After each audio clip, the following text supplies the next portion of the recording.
Welcome back to the channel, everyone. Harold here, Figuremania Show. Hope you guys are doing well wherever you are in the world. And in today's video, we are taking a look at the brand new Hiya Toys Exquisite Basic Scylla from Godzilla X Kong: The New Empire. And before I go any further, I want to give a very special shout out and thank you to Hiya Toys for sending me out this figure for review. If you guys haven't picked up this figure yet and you guys are interested, right now at kowkistoy.com, this figure is in stock. You can use my promo code Figuremania-kowkis to get 6% off this figure. And let's continue with the review of this really cool looking figure.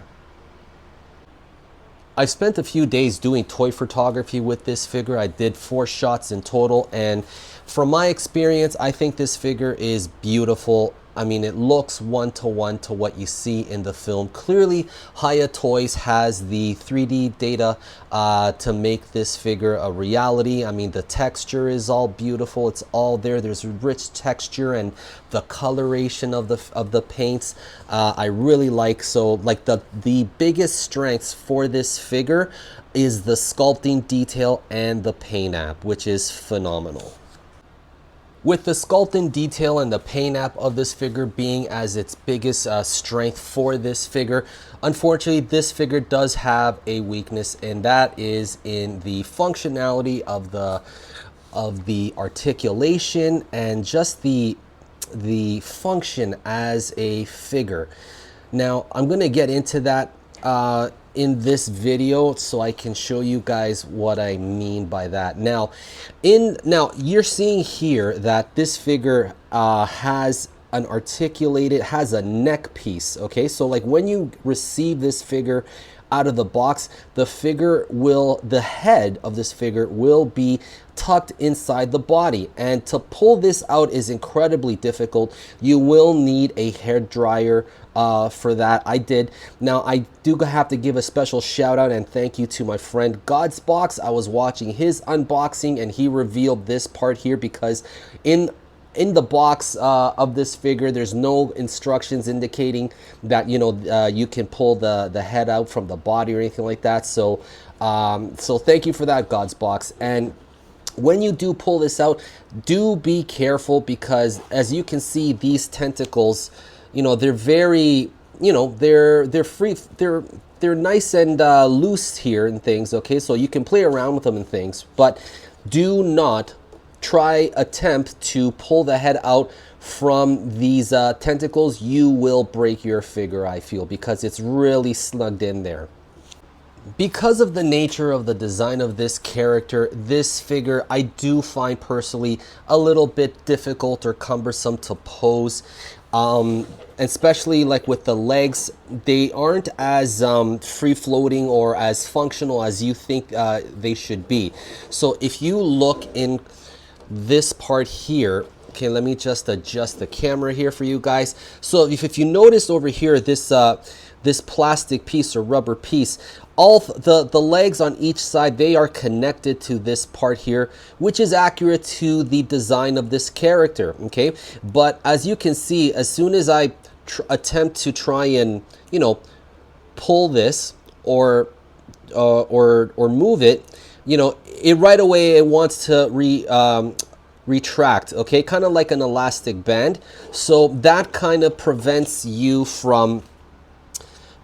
this figure from you know, doing some, you know, leg poses. Like, it really restricts the posing of the legs, in my opinion. Now, I don't think this is something that's totally the fault of Hiya Toys. I mean, this is part of the design. This is an accurate thing for the character itself, but, you know, in figure form, this just doesn't really work as a fully functioning figure with, like, you know, with posable legs and things. So it kind of restricts the figure itself.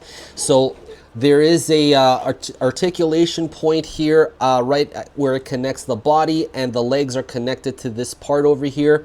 Okay, but as you can see, like, I can move it like this, but, like, you know, there's no the center part, the center leg. It really doesn't. I really don't have the option of, like, posing it any differently. It's just the front leg and the back leg.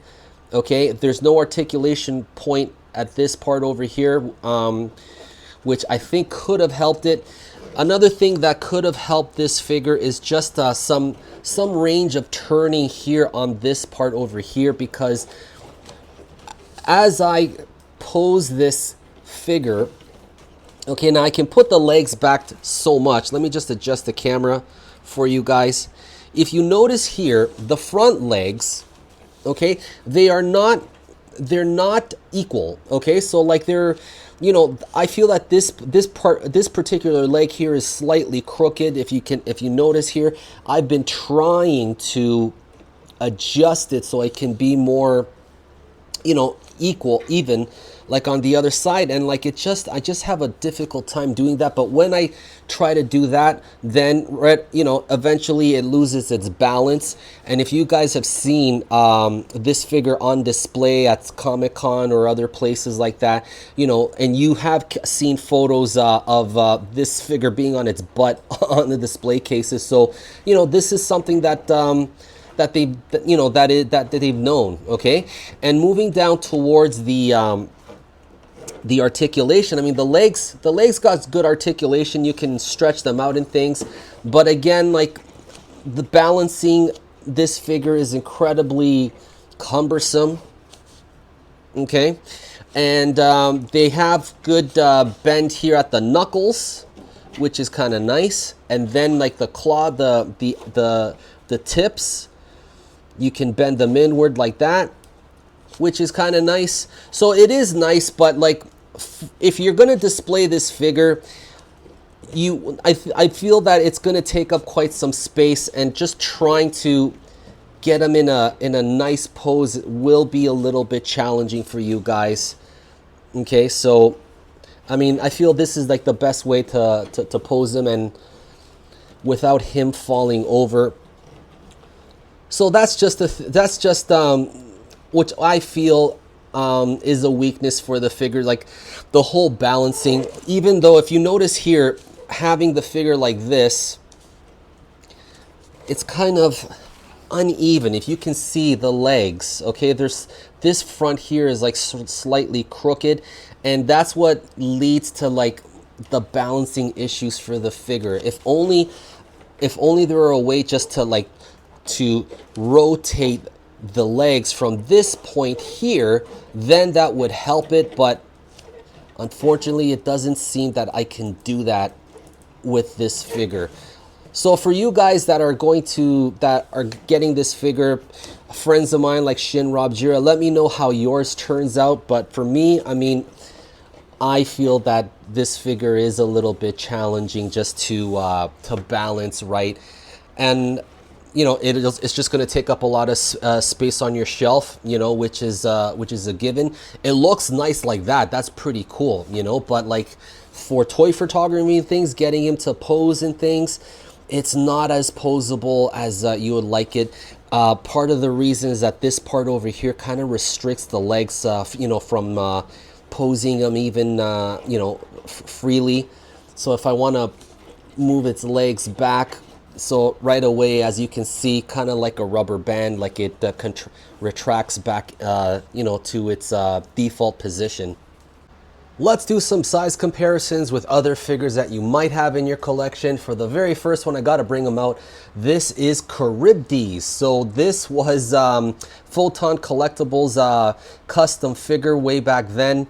You know, he made this. This was totally 3D printed, and this was my Scylla at the time, you know, so clearly, you know, it's very different from this guy. So very cool. So I can finally retire this guy, because like I worry about breaking him. This part here is very fragile, while the tentacles here are you know, are nice and flexible, that I can move them around and things, which is kind of nice.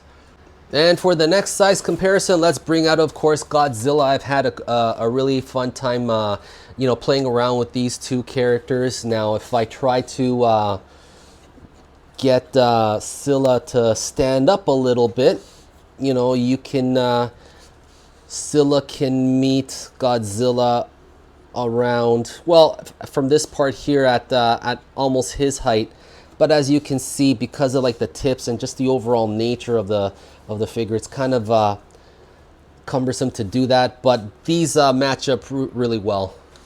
And for the next size comparison, we have the Beast Glove Kong from Hiya Toys, of course, and this looks pretty cool. A lot of interesting stories can be told with these two characters. Next size comparison, I've brought out the stylish Shimo, the Shanghai exclusive, and I brought this one out because it's the exact same scale as the Exquisite basic version, and this looks really nice. So by the way, if you guys haven't seen my review to this guy, you know, you can check it out on my channel. And here are some other MonsterVerse characters that you may have in your collection. So here is number 10, and here is the original Skull Devil and Mother Mudo. You know, I'm very happy that Hiya Toys is doing the other MonsterVerse characters. I can't wait to see Tiamat. I hope to see One Eye and Warbat. I'm really looking forward to that one. And that about covers this review. Now, before I go, I do want to make one final note regarding the head, and I do feel that you know, not putting this head like on a swivel, letting you know, letting the figure be able to turn its head and looking up and things, I feel that's a missed opportunity. You know, I mean, it's nice that, you know, you can extend the neck out and things, but like, even if you push the head up, it can't hold its pose. So it would have been nice if there was like an articulation part, or if like the head was like on a ball joint here that would let us turn its head, turn it sideways and upwards and even downwards and things. Okay, but that's about it. It's a great looking figure and things. Again, the strengths of this figure is just the overall appearance and presence of it. The paint app is beautiful and things, but in terms of the functionality as a figure and posing and things, that is its weakness here. But I do think it's worth adding to your collection. It's very unique looking, and you know, more stuff to come from Hiya Toys. I'm looking forward to that. All right, guys, thank you for watching, and I will catch you guys in the next video. Take care, everybody.